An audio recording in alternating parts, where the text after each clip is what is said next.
नमस्कार दोस्तों, मेरी यूट्यूब चैनल ज्ञान का समाचार में आप सभी का बहुत बहुत स्वागत है। यह एक बहुत अच्छी कहानी है। मैं आपको इस वीडियो में बताऊंगा। आप मेरे साथ वीडियो को लास्ट तक ज़रूर देखें और वीडियो अच्छी लगे तो वीडियो को लाइक शेयर करके चैनल को सब्सक्राइब जरूर कर लें। तो चलिए वीडियो को शुरू करते हैं। राजा और तोता की कहानी। ये कहानी एक ऐसे राजा की है जिसके 3 बेटे थे और वह उन तीनों में एक काबिल बेटे की तलाश कर रहा था जिसे वह अपना उत्तराधिकारी बना सकें। ऐसे में उन्होंने अपने तीनों बेटों की परीक्षा ली। ऐसे में उनकी परीक्षा में कौन सा राजकुमार कामयाब हुआ और किसे उनका उत्तराधिकारी बनाया गया, ये सब जानने के लिए आप इस मज़ेदार कहानी को पूरा पढ़ें। बहुत सालों पहले की बात है। एक राज्य में हरिशंकर नाम के राजा का शासन था। उसके 3 बेटे थे और उसकी इच्छा थी कि उन तीनों बेटों में से जो भी काबिल बेटा होगा वह उसे राजगद्दी सौंप देंगे। लेकिन उन्हें ये मालूम नहीं था कि किसे वह अपना राजपाट सौंपें। एक दिन राजा ने कुछ सोचा और अपने तीनों बेटों को अपने पास बुलाया और कहा, आज मैं तुम सबसे एक प्रश्न पूछूंगा जिसका तुम्हें उत्तर देना है। सवाल यह है, यदि तुम लोगों के सामने कोई अपराधी आए तो तुम लोग उसके साथ क्या करोगे? तभी राजा के बड़े बेटे ने बोला, मैं उस अपराधी को मौत की सज़ा सुना दूंगा। वही दूसरे बेटे ने कहा, उस अपराधी को काल कोठरी में बंद कर लेना चाहिए। तभी तीसरा बेटा बोला, पिताजी हमें उसे सज़ा देने से पहले ये पता लगाना चाहिए कि उसने सच में अपराध किया है या नहीं। ऐसे में राजा के तीसरे बेटे ने वहाँ मौजूद सभी लोगों को एक कहानी सुनाई। एक राजा था जिसके पास एक बहुत होशियार तोता था। एक दिन उस तोते ने राजा से कहा, मुझे अपने माँ बाप के पास जाना है। लेकिन राजा ने उसकी बातों को नहीं माना। फिर भी तोते ने हार नहीं मानी।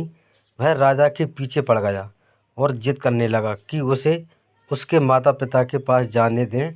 आखिरकार महाराज ने तोते की बातों को स्वीकार कर लिया और कहा, ठीक है, मिल आओ अपने माता पिता से, लेकिन जल्दी वापस आ जाना। राजा ने तोते को सिर्फ 5 दिनों तक जाने का आदेश दिया और बोला, इन 5 दिनों परिवार वालों से मिलकर वापस आ जाना।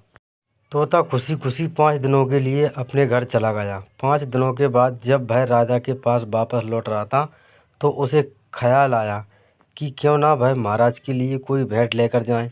उपहार की खोज में वह पर्वत की तरफ मुड़ गया। असल में वह राजा के लिए भेंट में अमृत फल लेकर जाना चाहता था। पर्वत पहुंचने में रात हो गई थी। तोते ने वहां से अमृत फल ले लिया, लेकिन अंधेरा होने की वजह से वह वहीं रुक गया।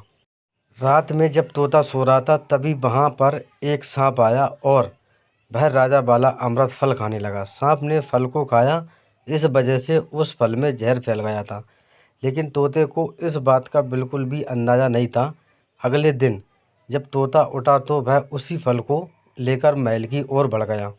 महल पहुंचते ही तोता राजा के पास पहुंचा और बोला, महाराज मैं आपके लिए अमृत फल लाया हूं। यदि आप इस फल को खाएंगे तो हमेशा के लिए अमर हो जाएंगे। ये सुनकर राजा बहुत खुश हुआ। उन्होंने तुरंत अमृत फल को मांगा। ऐसे में राजा के मंत्री ने उन्हें टोकते हुए पूछा, थोड़ा रुकिए महाराज, आप ये फल बिना जांच के कैसे खा सकते हैं? एक बार निश्चित तो कर लीजिए कि तोता द्वारा लाया गया ये अमृत फल सही है या नहीं। राजा को मंत्री की बात सही लगी और उसने उस फल को तुरंत एक कुत्ते को खिलाने का आदेश दिया। जिसके बाद फल का एक टुकड़ा कुत्ते को खिलाया गया। फल खाने के बाद कुत्ता मर जाता है। ये देखने के बाद राजा को बहुत गुस्सा आता है। राजा ने गुस्से में तोते के सिर को काट दिया और फल को फेंक दिया। ऐसे में सालों बीत गए और जहाँ फल फेंका गया था वहाँ एक पौधा निकल आया। राजा को लगने लगा कि ये उस जहरीले फल का पौधा है, इसलिए उसके फल को न खाने का आदेश दिया। कुछ समय बाद एक बूढ़ा आदमी उस पेड़ की छाया में थोड़ा आराम करने के लिए रुका। उसको भूख लगी थी और उसने पेड़ से फल तोड़कर खा लिया। उस फल को खाने के बाद वह बूढ़ा आदमी एक जवान व्यक्ति में बदल गया था। राजा ने जब ये देखा तो उसे हैरानी हुई। उसे समझ में आ गया कि वह फल जहरीला नहीं था। उनसे बहुत बड़ा गुनाह हो गया। उन्होंने बिना सोच विचार के बेचारे तोते को मार दिया।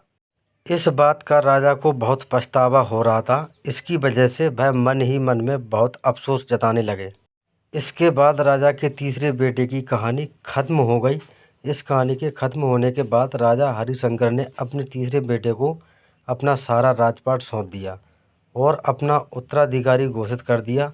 इसके बाद राज्य में जश्न मनाया गया। राजा और तोता की इस कहानी से हमें ये सीख मिलती है कि हमें कभी भी बिना सोचे समझे किसी को सज़ा नहीं देनी चाहिए, क्योंकि कभी कभी गुस्से में लिया गया फैसला गलत भी हो सकता है।